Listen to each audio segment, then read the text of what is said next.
Halo, jumpa lagi bersama dengan saya Andreas Agus.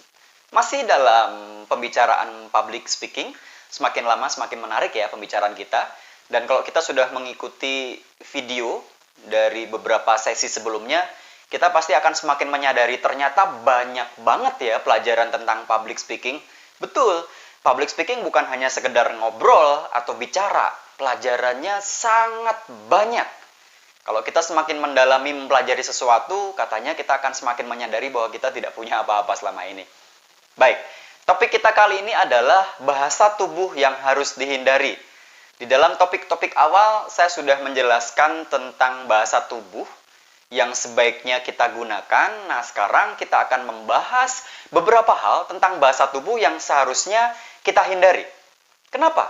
Karena pada waktu kita tanpa sadar menggunakan bahasa tubuh ini, mungkin kita tidak mengatakan sesuatu secara verbal, tetapi lawan bicara kita, audiens kita, mereka bisa menyangka sesuatu dengan apa yang kita buat. Contoh misalkan, lihat wajah saya.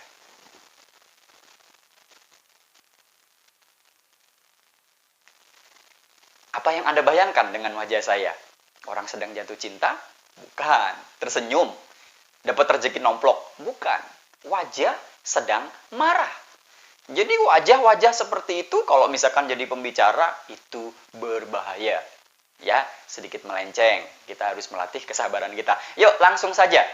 Bahasa tubuh yang pertama yang harus kita hindari adalah melipat tangan. Jadi ada orang tertentu yang suka melipat tangan di depan dadanya. Itu ada artinya menunjukkan kesan arogan, menunjukkan seakan-akan posisi kita lebih tinggi. Itu juga sama seperti seorang guru atau dosen lagi ngawasin ujian anak-anaknya. Seperti itu. Jadi kesan arogan, kesan sombong, menunjukkan posisi kita lebih tinggi. Ini juga berlaku dalam sosialisasi kita ya. Kita ada di suatu tempat atau ada di tempat umum, biasakan tidak seperti ini yang saya tunjukkan tadi gambarnya. Jangan melipat tangan pada waktu kita sedang bicara. Yang kedua adalah menyimpan tangan ke dalam saku. Oke, saya tahu Anda banyak uangnya, tapi tenang aja, nggak akan hilang.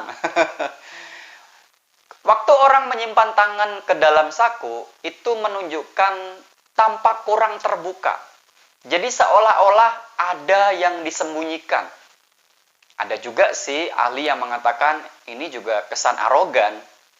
Kalau kita bicara di pertemuan yang lebih santai atau rileks di hadapan anak muda atau remaja, oke, baik juga sekali-kali dipakai untuk kesannya santai. Tapi jangan terlalu sering. Dari awal sampai selesai, tangan kita ditaruh di saku. Jangan lakukan itu. Bahasa tubuh yang ketiga adalah menyimpan tangan di belakang.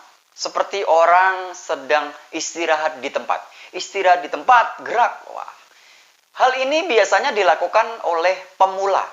Orang yang baru pertama kali belajar public speaking, praktis, ngomong di depan orang, biasanya nervous atau gugup. Biasanya juga menunjukkan kesan kurang terbuka.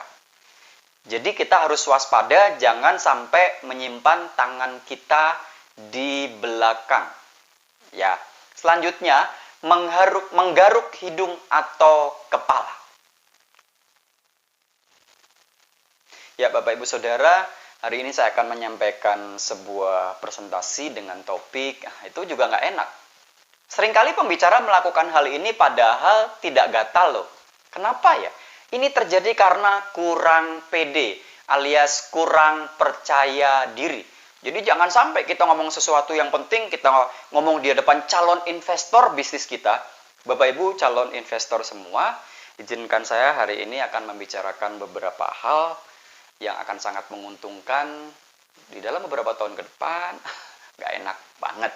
Jadi jangan lakukan itu. Selanjutnya, berdiri dengan bertumpu di satu kaki. Tidak enak dilihat, kesannya kita nggak serius, kesannya kita main-main.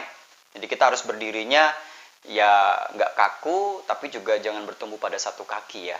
Nah, ini adalah beberapa bahasa tubuh yang seharusnya kita hindari. Bahasa tubuh apa lagi ya? Ya, itu dulu aja. Nanti kita sambung dalam pembicaraan yang akan datang. Terima kasih, saya Andreas Agus.